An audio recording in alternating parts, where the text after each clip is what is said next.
Bonjour, bonjour. Alors voilà, c'est la rentrée. Nous revoilà après quelques semaines d'absence. Donc aujourd'hui, j'ai préparé pour vous une conférence assez spéciale. Puisqu'en fait, aujourd'hui, je vais vous parler de l'immigration au Canada et le fait qu'on vous vende du rêve. Donc voilà, parce que je pense qu'il est important que les personnes qui me suivent aujourd'hui, qui vont suivre cette conférence, se rendent compte à quel point l'immigration, c'est pas toujours ce dont on a rêvé, et ce n'est pas toujours aussi fantastique et magique que ce à quoi on s'attend. J'ai été en fait inspirée par cette conférence suite à un cadeau de mon mari. Il m'a offert en fait au mois de juin, fin juin, début juillet, je ne sais plus exactement, 2 magazines édités par l'Express. Voilà, l'Express, Montréal, le Québec flamboyant. Et ensuite, à nouveau, l'Express, s'installer au Canada, les clés du succès. Alors, je dois dire que pour certains, c'est vrai, l'immigration, c'est fantastique. Mais je vais quand même vous mettre en garde. Ces magazines qui sont là, qui mettent des belles images. Il y a Challenge aussi qui a fait un excellent article avec en page de couverture Justin Trudeau en train de faire du kayak sur un magnifique lac au Québec. Ces magazines-là, en fait, vont vous parler de l'immigration, vont vous donner des conseils, vont recopier pour certains des informations qu'ils vont trouver sur le site internet d'immigration du Canada, vont vous mettre des témoignages de personnes qui ont immigré ici au Canada, au Québec notamment, et ce sera souvent des témoignages de gens très positifs, très heureux, très contents. Les questions seront souvent très orientées sur des choses très positives et donc effectivement, l'immigration peut très bien se passer, mais l'immigration peut aussi être un gros mensonge. On va vous dire que le Canada vous attend à bras ouverts, on va vous dire quelles sont les démarches que vous pouvez faire, on va vous dire, comme ici, travailler, où sont les jobs d'est en ouest. On va vous parler du Québec flamboyant, on va vous parler de 375 ans de conquête. On va vous dire que le Canada, en grosse pub au milieu, est une terre d'accueil. Donc tout ça, c'est vrai. Et en même temps, tout ça, c'est faux. Qu'est-ce qui fait que c'est faux? C'est qu'en fait, ce qu'on ne va pas vous dire dans ces superbes magazines, ces superbes éditions qui sortent chaque année, hein. Nous, quand on est arrivé en 2015, on avait eu celui de la version de juin qui est sorti en mai-juin 2015, je ne sais plus, oui c'est ça, mai-juin, vous voyez. Donc on l'avait eu, on l'avait lu avec beaucoup d'intérêt, on a trouvé ça génial, ça nous avait transporté par rapport à nos croyances, à ce qu'on pensait, on trouvait ça vraiment, ça ne mettait que du positif par rapport à tout ce dont on croyait. Ça nous permettait de dire aux gens, vous ne connaissez pas le Québec, regardez, c'est extraordinaire, c'est écrit là, ils le disent, ce sont des journalistes, ils ont fait des recherches. Donc effectivement, ils ont fait des recherches, mais ils ont fait des recherches parce qu'ils veulent, en fait, ils vous vendent du rêve, mais ils veulent vendre aussi leur magazine. Il faut que vous l'achetiez ce magazine. Donc pour acheter ce magazine, il faut vous parler de choses positives. Donc voilà, donc on va surtout pas vous dire quelles sont les difficultés. On va pas vous dire que quand vous êtes infirmière et que vous voulez vous installer à Montréal, il va vous falloir parfois 2-3 ans avant de devenir infirmière. On ne va pas vous dire que quand vous êtes médecin et qu'il y a des accords effectivement entre la France et le Québec, vous allez parfois mettre 4 ans avant d'avoir votre stage et avant de pouvoir effectivement devenir médecin. On ne va pas non plus vous dire dans ces magazines que pour être plombier par exemple ou peintre en bâtiment, vous allez devoir repasser une équivalence. On ne va pas vous dire que si vous êtes agent immobilier en France, vous allez devoir refaire un stage d'à peu près 6 mois ici pour pouvoir être agent immobilier au Québec. Donc toutes ces choses-là, en fait, on ne vous les dit pas. On ne vous prépare pas à la difficulté réelle et à la réalité de la vie quant au fait d'immigrer. On va vous montrer des exemples de gens qui ont entrepris, qui sont arrivés, qui ont créé leur entreprise et pour qui tout a souri et tout était absolument génial et magnifique. Sauf que c'est pas exactement comme ça. c'est pas comme ça pour tout le monde. Et alors, ce qui est assez rigolo, c'est qu'alors que j'ai ce sujet de immigration Canada, on vous vend du rêve, j'ai reçu pas plus tard qu'hier un message sur ma page Facebook du côté de Montréal d'une personne qui est arrivée depuis 2 mois. Donc, je me permets d'en parler parce que ça m'a fait sourire en fait. Et en fait, le témoignage de cette personne était de dire... Bah, moi, ça fait 2 mois que je suis là et finalement, je ne suis pas encore épanouie, je ne suis pas encore heureuse. Et quelque part, il y a un peu un sentiment qu'on lui a vendu du rêve. Et puis en plus, on lui a dit ici, une fois qu'elle était arrivée ici, qu'effectivement, on lui avait vendu du rêve, que l'immigration, en fait, les gens se faisaient beaucoup d'argent avec l'immigration et que le but, c'était justement de vous vendre n'importe quoi. Alors je dirais que non, c'est pas exactement ça. Je dirais qu'il y a une réelle volonté en fait du gouvernement du Canada et des gouvernements du Québec de vouloir en fait faire venir des populations immigrantes ici parce qu'il y a effectivement de la place, il y a effectivement du travail, le marché de l'emploi est florissant et effectivement il y a un besoin de combler certains postes, certains métiers dans lesquels il manque de la main-d'œuvre et c'est une vraie réalité, ça existe. Le Canada est un immense territoire et effectivement, dans certaines contrées du Canada, il manque de main-d'œuvre. Ce qu'on ne vous dit pas, quand on vous met une image comme ça, Montréal, le Québec flamboyant, oups, mon chien aboie, ce n'était pas prévu dans le live, voilà, c'est... Donc, ce qu'on ne vous dit pas dans l'Express, quand on vous met une belle image comme ça de Montréal avec les couleurs, je vais devoir faire taire Eben. Chut. Ce qu'on ne vous dit pas, c'est pas seulement à Montréal qu'on attend du monde. On attend essentiellement du monde au Canada. Et Montréal est déjà une province qui commence à être assez... une ville qui commence à être assez remplie, assez pleine. Tout ça, tous ces magazines sont faits pour vendre, pour que vous les achetiez. D'ailleurs, la preuve, moi je les ai achetés. Alors moi je les ai achetés parce que c'est mon métier et que je dois lire un peu ce qu'il y a écrit dedans et que derrière je dois vous dire attention, lisez-les, mais lisez aussi entre les lignes. Parce que quand vous allez les lire, c'est que quelque part dans votre tête trottine une petite idée d'immigration ou alors vous êtes sur le point d'immigrer ou vous avez lancé vos démarches d'immigration et vous allez vous conforter avec ça. Lisez entre les lignes. Lisez aussi, essayez d'aller trouver des choses un peu négatives dans ce que vous allez aller lire. Parce qu'en fait, l'immigration, c'est déjà 24 à 36 mois de préparation avant d'arriver ici. Bon, sauf si vous arrivez avec un visa étudiant où ça peut être un petit peu plus rapide. Mais si vous arrivez en résident permanent, ça va être 24 à 36 mois. 24 à 36 mois d'une petite bataille. Et puis vous allez arriver ici, puis vous vous dites, de toute façon, je l'ai lu, hein, ils cherchent à embaucher des gens, c'est sûr. Le Canada cherche à embaucher. Et puis il y a des accords avec la France. Moi je suis médecin, il y a des accords avec la France, je vais pouvoir être médecin. Et puis, moi je suis plombier, c'est sûr, hein, je vais être plombier ici, puis de toute façon je sais faire, ça fait quand même 20 ans que je fais ça, que je suis plombier en France, donc il n'y a pas de souci.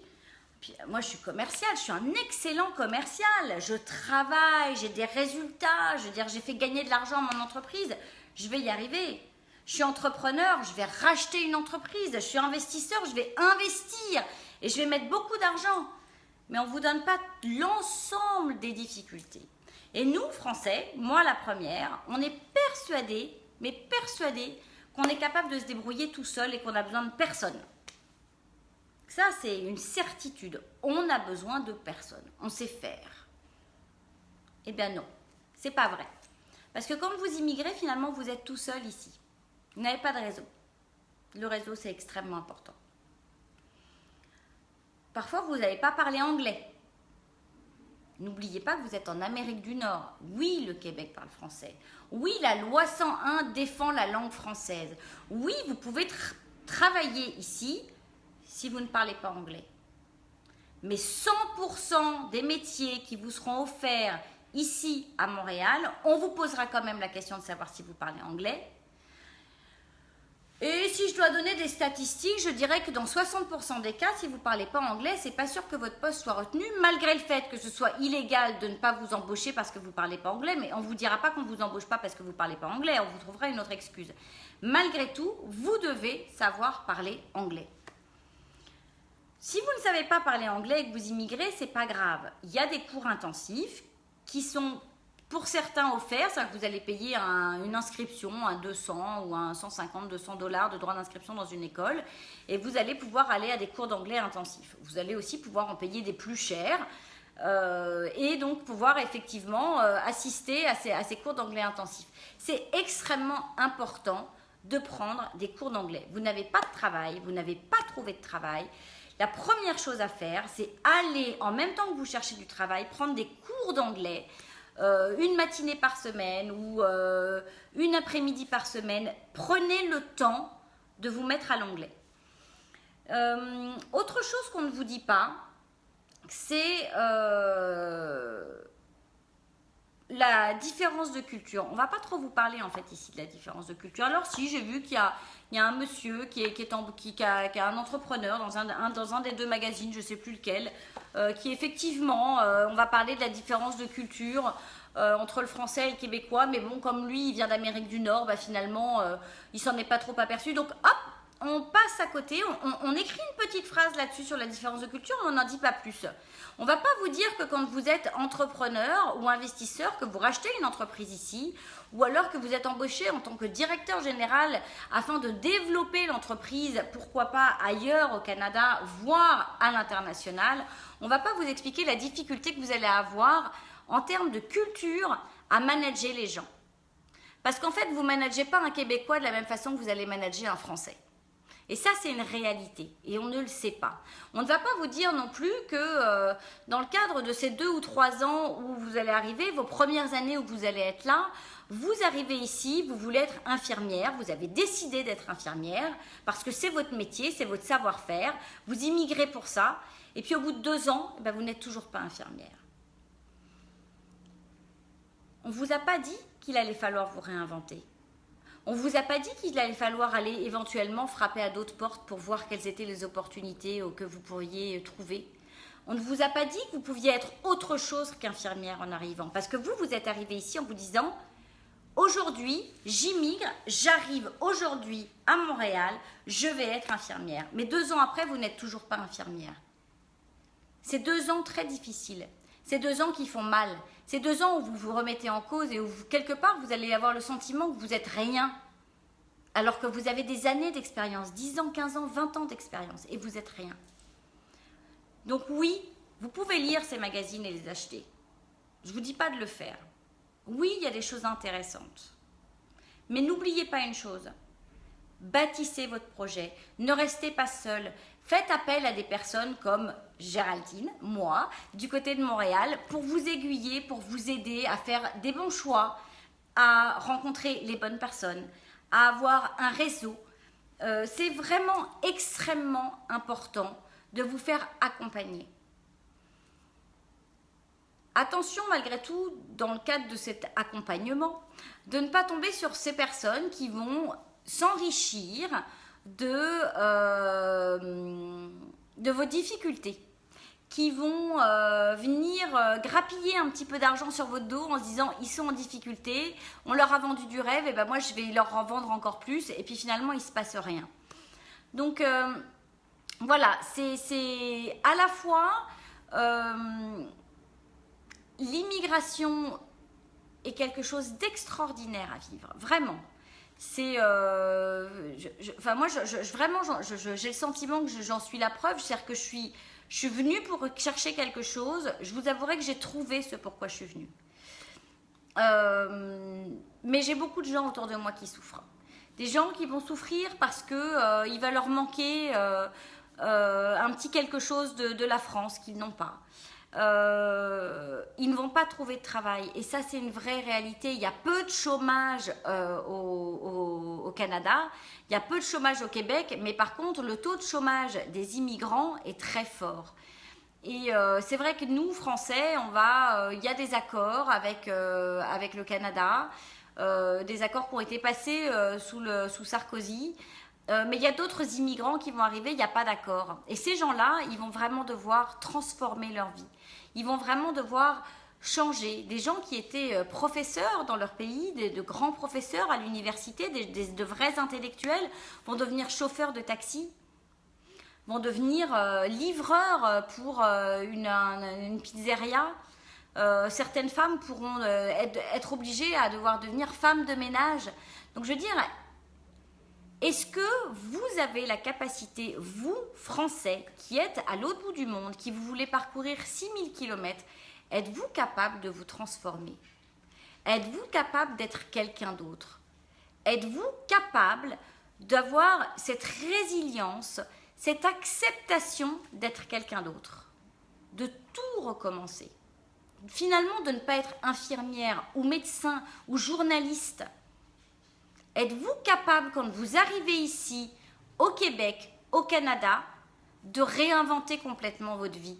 Vous aviez un projet, finalement ce projet ne se réalise pas, ne se fait pas. Pouvez-vous le réinventer? Pouvez-vous recréer quelque chose de nouveau? Avez-vous la fibre entrepreneuriale? Est-ce que vous êtes capable de créer?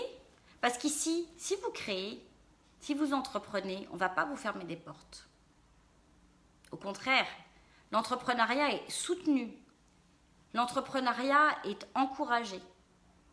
Mais est-ce que vous, en tant que salarié aujourd'hui, qui allez chercher un poste salarié, est-ce que vous êtes capable de sortir du salariat pour aller faire autre chose, créer autre chose parce que justement, vous n'avez pas trouvé d'emploi, parce que justement, vous ne parlez pas anglais? Est-ce que vous êtes capable de ça? Parce que ça, ici, on ne vous le dit pas. On ne vous dit pas qu'il faut vous réinventer. On va vous parler de tous ces gens qui sont arrivés ici, qui ont eu des super belles expériences. Moi, j'aurais pu faire partir et écrire. Ça, c'est sûr. J'aurais pu vous dire que c'est extraordinaire. Parce que oui, j'ai 3 enfants sur 4 qui sont dyslexiques et qui aujourd'hui sont parfaitement épanouis à l'école et sont extrêmement heureux. J'ai un mari qui rêvait de reprendre ses études en architecture d'intérieur, qui du coup a repris ses études ici, qui est parfaitement épanoui et heureux. J'ai créé ma société, je suis parfaitement épanouie et heureuse.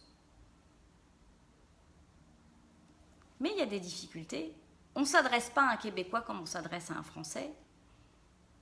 Si je vous expliquais les difficultés que j'ai avec ma propriétaire aujourd'hui qui me loue une maison et à quel point on n'arrive pas à communiquer ensemble parce que je suis française et qu'elle est québécoise et que vraiment par moments c'est très agaçant. Si je vous disais que par moments j'ai le sentiment de me faire complètement arnaquer parce qu'on essaye de me vendre quelque chose et que je me dis non mais c'est n'importe quoi, on me baratine, on me prend vraiment pour un Américain. Tout ça c'est vrai. Mais est-ce que quand on arrive ici, on a l'air insolite pour supporter ça? Pour se rendre compte qu'effectivement, on est en train de nous arnaquer et que quand je demande à faire changer mes fenêtres dans la maison que je viens d'acheter et que je suis super contente, on ne va pas me facturer 10 fois le prix qu'on va facturer à mon voisin qui est québécois et qui, lui, va interroger son entreprise avec sa façon de parler québécois et on ne va surtout pas lui faire le même prix que celui qu'on m'a fait. Ça, on ne vous le dit pas là-dedans. Alors moi, j'en souris parce que c'est vrai que voilà, c'est une réalité. Mais attention à vous. Attention à tous ceux qui arrivent et qui derrière souffrent. Attention à tous ceux qui croient qu'ils vont trouver un job en 1 semaine, en 15 jours. Attention à tous ceux qui croient que sous prétexte qu'ils ont quitté leur pays avec tel métier, vont arriver ici et avoir exactement le même métier. Attention à tous ceux qui croient que la vie est beaucoup plus belle, que l'herbe est beaucoup plus verte. Ce n'est pas vrai. L'herbe n'est pas plus belle. Elle est d'un vert plus tendre. La vie est plus douce, la vie est plus agréable. Le Québécois est un être absolument adorable et gentil. Ce sont des gens qui ont un sens du service absolument incroyable. C'est vraiment, je veux dire, s'il y a vraiment une chose extrêmement agréable ici, c'est la douceur et la paix. Alors, Katia, je viens de lire ton commentaire, je ne les vois pas tous, mais effectivement, ton mari, il a trouvé du travail en quelques heures parce qu'il est chef et que c'est un métier en demande. Donc voilà, Carole, je réponds. Le métier du mari de Katia, Jicaline, c'est qu'il est chef de cuisine. Donc c'est un métier en demande. Donc c'est possible. On peut trouver un job facilement. Mais, comme Audrey qui m'a écrit, on peut se heurter au fait de ne pas trouver de travail. J'ai rencontré une personne, ça fait 5 ans qu'elle habite ici. Ça fait 5 ans qu'elle n'a pas de travail. Des petits jobs comme ça à droite à gauche. Petits jobs en boulangerie, petits jobs de service, petits jobs dans des magasins de vente, Starbucks. Ça, c'est très facile à trouver. Mais le travail que vous avez quitté, je suis infirmière, je veux être infirmière. Je suis médecin, je veux être médecin. Je suis plombier, je veux être plombier. C'est pas si facile que ça. Il y a certains métiers qui sont très demandés. Chef pâtissier, boulanger pâtissier, opticien. Tout ça, c'est des métiers vraiment, il y a de la recherche, il y a de la demande. Mais il y a des métiers où on va vous dire qu'il faut de la main-d'œuvre, on veut des infirmières, on veut des médecins. Et derrière, vous vous heurtez à des syndicats, vous vous heurtez aux ordres, l'ordre des médecins, l'ordre des infirmières, l'ordre des acupuncteurs, l'ordre de tout ce qui est en lien avec les travaux publics. C'est pas si facile que ça. Et ça, on vous le dit pas. On vous dit pas que ça peut être compliqué. C'est pareil, vous allez vous tourmenter aussi sur est-ce que je choisis l'école française, est-ce que je choisis l'école québécoise. Moi, de mon point de vue, je vous dirais, mais choisissez l'école québécoise. Vous devez absolument faire ça, parce que c'est mon expérience, et que de mon expérience et de ce que j'en ai vécu, je trouve ça fabuleux, l'école québécoise. Pour mes enfants, c'est une réussite. Mais imaginez que vous mettiez vos enfants en école québécoise, et puis qu'au bout d'1 an, 6 mois, finalement, vous décidiez de rentrer en France. Est-ce que votre enfant, en rentrant en France, va devoir redoubler ? Imaginons que vous choisissiez l'école québécoise et que votre enfant passe pas son bac, puis que finalement il décide de retourner vivre en France. Est-ce que les diplômes qu'il aura passés ici au Québec seront reconnus en France ? Est-ce que les diplômes qui sont reconnus en France sont ceux du Québec ? Est-ce que les accords qu'a passé Sarkozy avec le Canada sont valables dans les 2 sens ? Tout ça, on ne vous le dit pas. Il n'y a rien d'écrit là-dedans par rapport à ça. Vous allez recevoir aucun témoignage de gens qui souffrent dans ce genre de magazine. Aucun. Vous allez les rencontrer comme ça, au cours d'un dîner. Vous allez être accablé de la tristesse de leur vie, de leur souffrance, parce que ça fait mal de voir quelqu'un qui souffre.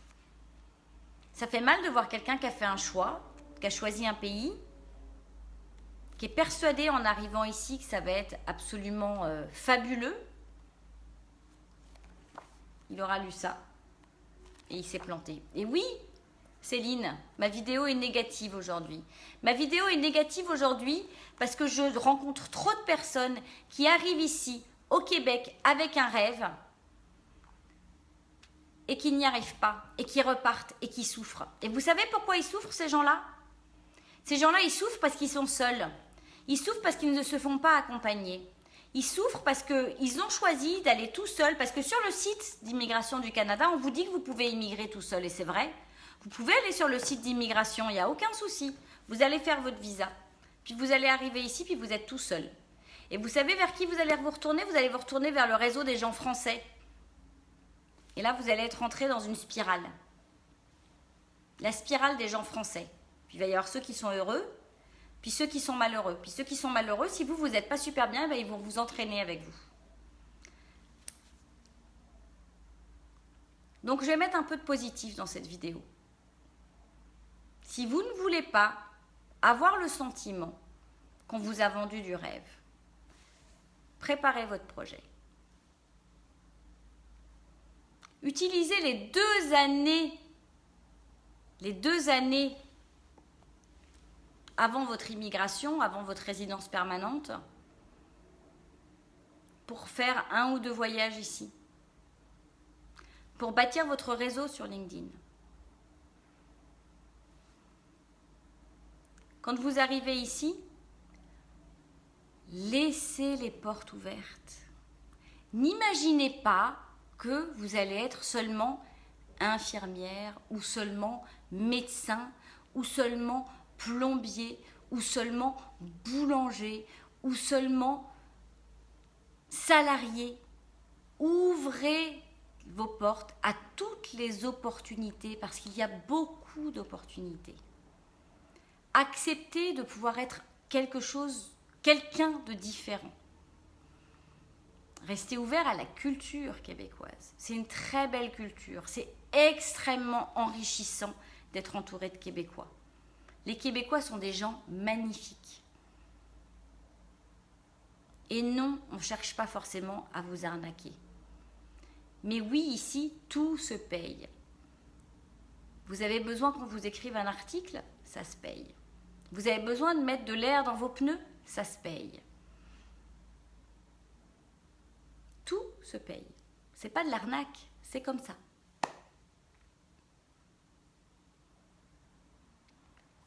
Réfléchissez à votre immigration. Et si vous êtes arrivé ici, si vous êtes déjà là et que vous êtes en souffrance, restez pas seul. Faites-vous aider. Faites-vous aider, ne restez pas enfermé dans votre maison. Il y a beaucoup d'associations. Il y a des entreprises qui sont là pour s'occuper de vous. Et dans votre projet d'immigration, ne restez pas seul. Partez à la rencontre de ceux qui ont immigré. Partez à la rencontre de ceux qui sont ici depuis des générations. Échangez avec les gens. C'est très facile de parler à un Québécois. Ce sont des gens extrêmement ouverts. Vous allez dans n'importe quel café. Vous allez pouvoir échanger avec des gens. Il y a des espaces de coworking, vous pouvez y aller pour 2-3 heures. Vous allez échanger, vous allez faire des rencontres. Il y a des 5 à 7. Quasiment tous les soirs, il y a des 5 à 7. Allez à ces 5 à 7. Rencontrez des gens. Allez à la rencontre des gens. Et ne vous tournez pas seulement vers votre communauté. Si vous êtes français, ne vous tournez pas seulement vers un Français. Si vous êtes italien, ne vous tournez pas seulement vers un Italien. Ouvrez-vous. C'est très important.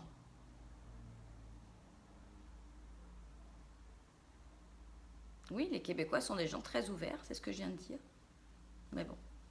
Alors, un 5 à 7, Carole. Un 5 à 7, en fait, c'est dans pas mal de... ça n'a pas la connotation française, mais tous les soirs, en fait, entre 17h et 19h, dans des cafés ou dans différents endroits, ça va être des réunions de réseautage. Et notamment, il y a un site internet qui les propose, qui s'appelle 5 à 7. Allez à ces réunions de réseautage, allez à la rencontre des gens, il y a tout le temps des opportunités. Et restez ouverts.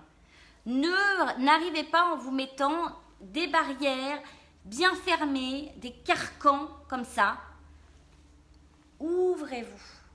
Parce que peut-être qu'aujourd'hui vous êtes salarié, et peut-être qu'aujourd'hui vous êtes médecin, et peut-être qu'aujourd'hui vous êtes opticien, et peut-être qu'aujourd'hui vous êtes, je sais pas moi, mais c'est peut-être pas ce que vous serez demain. Acceptez, si vous immigrez, de changer de vie complètement. C'est possible. Croyez en vous. Si vous avez déjà eu la force de quitter votre pays pour arriver ici, de tout recréer à partir d'ici, mais repartez à zéro. Créez une nouvelle page. Restez pas seul à souffrir. Allez à la rencontre des gens. Et prochainement, vous verrez, je vous parlerai de quelque chose d'assez nouveau qui se monte pour vous Ceux qui êtes là, qui êtes en souffrance, mais ceux qui sont aussi à l'autre bout du monde et qui veulent venir ici. Quelque chose de exprès pour vous, pour vous aider, pour vous accueillir, pour que vous ayez le sentiment de ne jamais être seul. Et mais je vous en parlerai bientôt. C'est quelque chose d'assez génial qui est en train de se créer ici à Montréal. Donc ne restez jamais seul dans votre immigration. Jamais. Et si ça ne va pas, allez frapper à des portes. Moi, je suis là pour vous aider, pour répondre à vos questions, pour vous créer du réseau, pour vous tendre la main, pour vous donner des informations. N'hésitez pas à venir me voir, à m'écrire, à m'envoyer des messages. Et attention à ce que vous allez lire. Parce que tout ce qui est écrit là, c'est pas toujours vrai. Et tout le monde ne réussit pas à faire de son immigration un rêve. Pour ce qu'il est de ma part, c'est parfaitement réussi. Mais c'est pas tout comme ça pour tout le monde. Et je peux vous dire que moi, parfois, je culpabilise tellement je suis heureuse. Alors maintenant, si vous avez des petites questions, je vais y répondre. Et on va prendre le temps d'écouter, de vous écouter vous, d'écouter vos messages. Donc j'ai vu que Katia, qui me suit depuis très longtemps et qui vient d'immigrer, Katia est arrivée avec ses 3 enfants, ses 3 garçons qui rentrent à l'école, qui a priori ont fait une bonne rentrée. Katia, elle, était également retournée à l'école, sur les bancs de l'école, et son mari vient de trouver un travail de boulanger. Donc c'est absolument magique.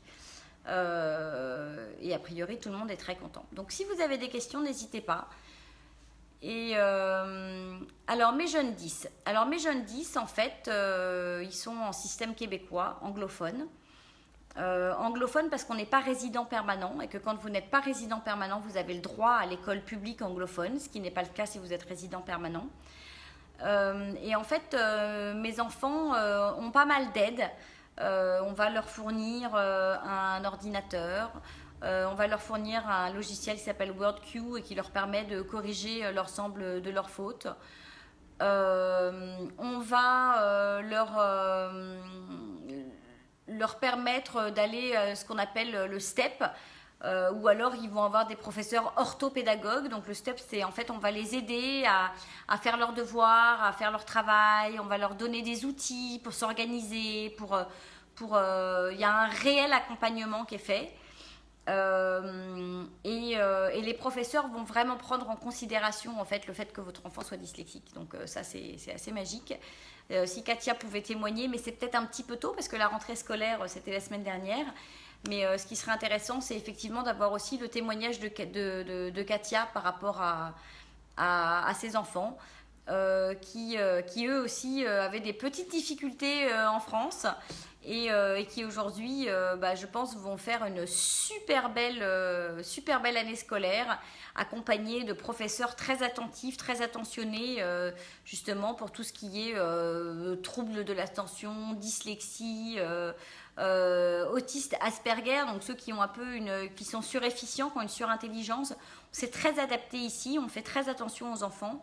Il y a des orthophonistes dans les écoles, ça c'est assez magique parce que de ne pas avoir à aller chez l'orthophoniste après que votre enfant soit allé à l'école parce qu'il a tout ce qu'il faut à l'école, c'est quand même assez sympa. Donc voilà, c'est vrai qu'il y a beaucoup d'outils, on offre beaucoup de possibilités. Votre enfant, s'il a, je sais pas, un trouble de l'attention, qu'il a tendance à bouger un petit peu trop, on va lui permettre de sortir dans le couloir de temps en temps pour faire une petite pause et d'aller boire. On va lui permettre d'avoir une petite balle et donc il va pouvoir malaxer sa petite balle comme ça pendant qu'il travaille, puis ça va déranger personne. Vous savez, les spinners là, ça dérange tous les profs en France. Mais ici, un enfant dyslexique, si vraiment ça l'aide à se concentrer, on va lui permettre de l'utiliser.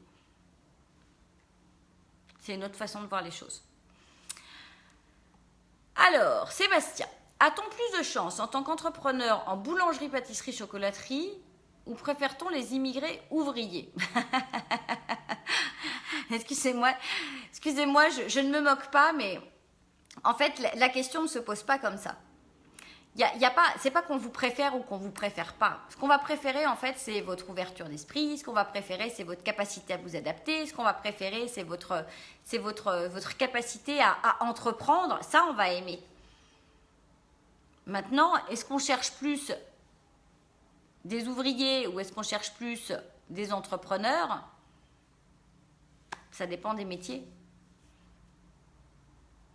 Il y a des métiers ouvriers qui sont très en demande. Et l'entrepreneuriat, de toute façon, c'est assez simple. Alors, qu'est-ce que nous dit Katia? Les différences sont super bien prises en charge. Ils sont pour la première fois heureux ici. Eh oui, ça c'est vrai que les enfants sont heureux ici. Alors, est-ce que j'ai d'autres questions? Si vous n'êtes pas résident permanent, avec quel type de visa êtes-vous venu? Alors moi, je suis arrivée avec un visa étudiant. Mon mari est étudiant ici au Québec. Donc, on a un visa de 3 ans. Et ce visa étudiant me permet, moi, d'avoir ce qu'on appelle un visa ouvert, un permis de travail ouvert. Donc, je peux soit créer mon entreprise, soit être salarié. Voilà. Donc, mais encore faut-il que l'un de vous deux rêve de reprendre des études. C'est des heures et des heures de travail.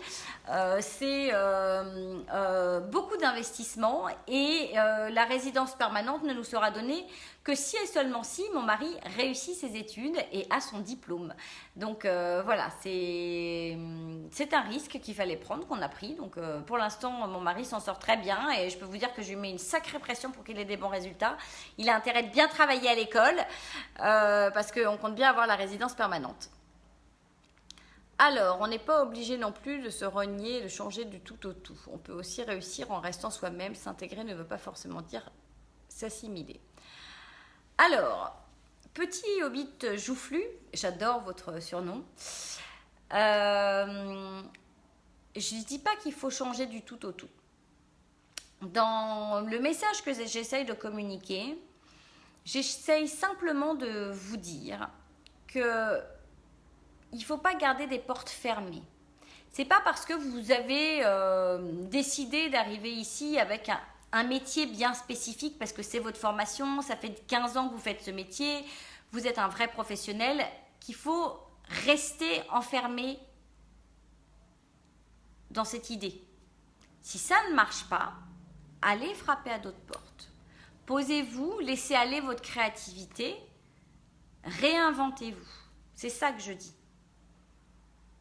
Il y a des gens, je veux dire, Gilles, le mari de Katia, je veux dire, il est boulanger, d'ailleurs il a passé un diplôme de boulanger en France, il était chef cuisinier en France, il est boulanger, il veut être boulanger, il a trouvé du boulot. Enfin, je veux dire, je vous dis pas que c'est pas possible, et regardez, il a trouvé du boulot en plus en quelques heures, d'après ce que dit Katia, donc je veux dire, c'est possible.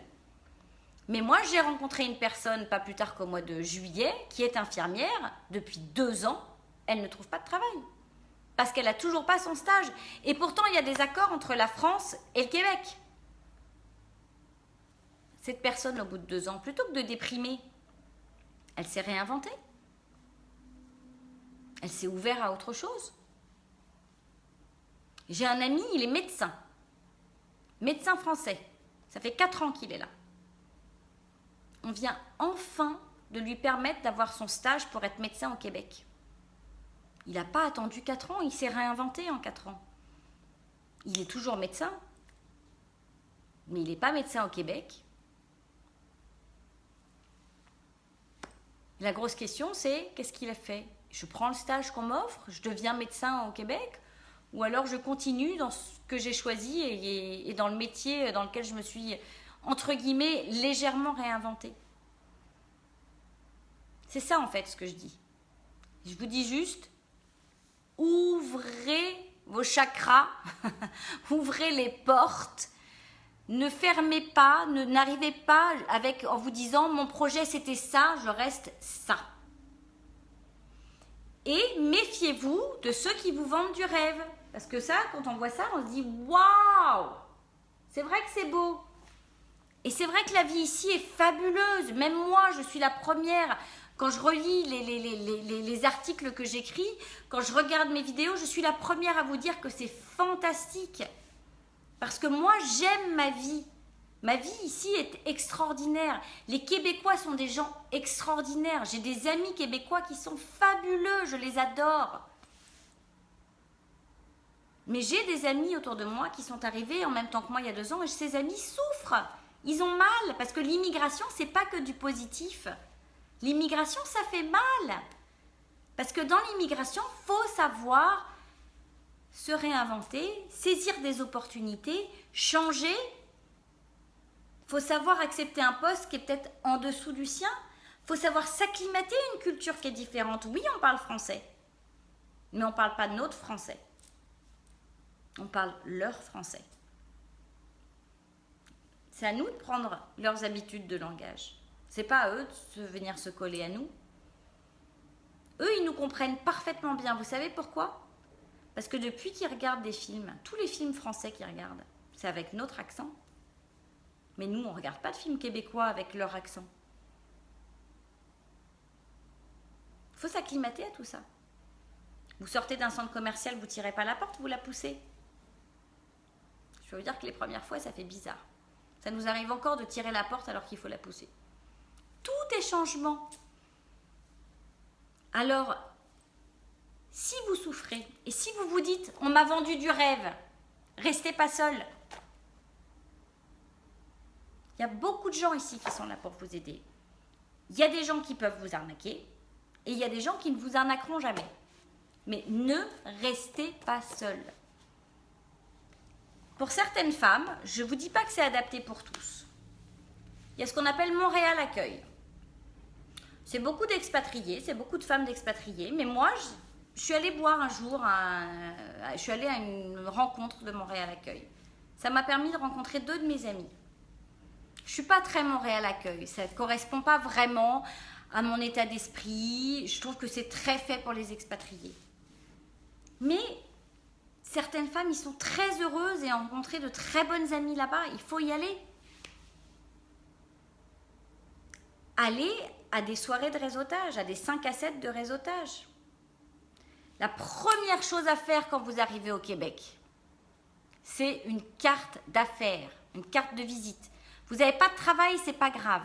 Votre nom, votre prénom, votre numéro de téléphone, votre adresse email. Vous en faites faire une centaine. Vous en avez toujours dans votre poche.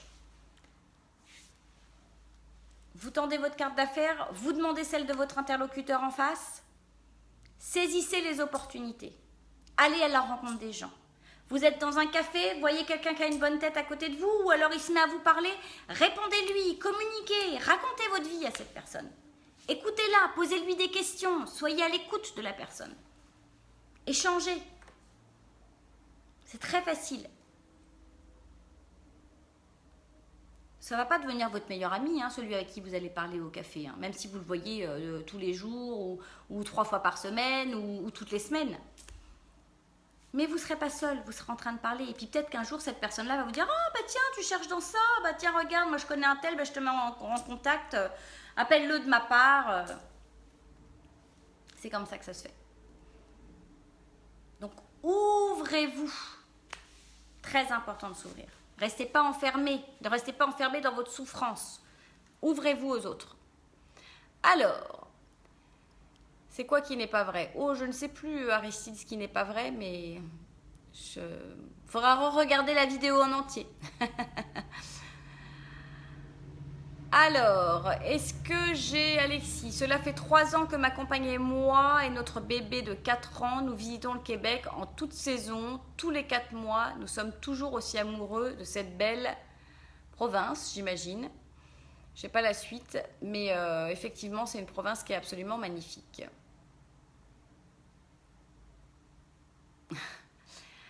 Alors Audrey, ne restez pas seule. Je ne sais pas si vous êtes encore là, mais je vous répondrai de toute façon dans le message. Partez, pourquoi pas, à la rencontre de Montréal Accueil. Il y a des cafés qui sont organisés, vous allez rencontrer des gens. Alors c'est pas mal le réseau de français, donc il ne faut pas rester que dans ce réseau. Et puis, votre enfant allant en primaire et secondaire, n'hésitez pas, et ça c'est vraiment un conseil que je vous donne, à faire partie de l'organisation des parents, ce qu'on appelle le POP, je crois, ou PPO, ou je ne sais plus, enfin, en tous les cas, l'organisation des parents dans les écoles pour aller à la rencontre des gens, pour discuter avec des gens, pour... voilà, donc n'hésitez pas aussi à faire en sorte que votre enfant invite d'autres enfants, ça va se faire, vous allez rencontrer des Québécois. N'allez pas que devant des Français, c'est bien les Français, mais il n'y a pas que ça. Et puis, j'essaierai de prendre un peu de temps pour qu'on prenne un café ensemble. Je vous promets rien dans les 15 jours à venir, mais on va essayer de prendre un café ensemble. Bon, bah écoutez, je ne sais pas si vous avez des questions ou si on va s'arrêter là. Je vais peut-être redescendre un peu plus bas. Ouh là là, c'est chargé. Alors, Carole, a priori vous m'avez posé des questions.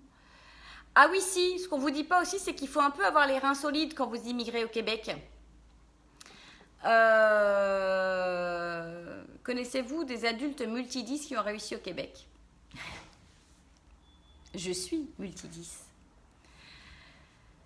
Et il n'y a aucune raison pour laquelle je ne réussirai pas au Québec, au contraire d'ailleurs. D'ailleurs, je vous conseille de le mettre sur votre CV si vous êtes 10 et multidis. Donc voilà, sachez que il ne faut pas rester seul. Sachez qu'il y a beaucoup de personnes qui sont là pour vous aider et pour vous permettre de nouvelles opportunités. Sachez que le marché de l'emploi est florissant. Sachez que les Québécois sont des gens absolument adorables et gentils. Et sachez que nos cultures sont très différentes. On va s'arrêter là pour aujourd'hui. Je sais que cette vidéo n'est pas celle auquel vous êtes habitués. Je sais que cette vidéo de rentrée, pour certains, vous allez vous dire « Waouh, elle est déprimée ». Je ne suis pas du tout déprimée. Je suis très en forme. Mais j'en ai marre en fait de voir circuler j'avais besoin de le dire, j'en ai marre de voir circuler des magazines comme ça. J'en ai marre de voir des gens qui souffrent autour de moi parce qu'ils ont lu ça et qui pensent que tout est beau et tout est magique. Parce que c'est pas vrai, c'est pas magique. L'immigration, c'est une vraie bataille. C'est une vraie rencontre avec vous-même. C'est quelque chose de très fort, l'immigration. Et si vous n'êtes pas prêt à vivre votre transformation intérieure, si vous n'êtes pas prêt à vous ouvrir à toutes les opportunités que vous offre le Québec, ça peut être compliqué et vous pouvez effectivement avoir mal. Ne vous trompez pas quand vous immigrez ici. Montréal, c'est pas Paris. Il n'y a pas de raffinement, il n'y a pas de luxe. C'est pas ça qu'on vient chercher.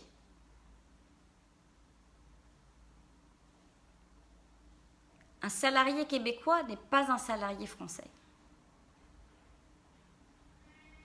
La culture est différente même si on parle la même langue.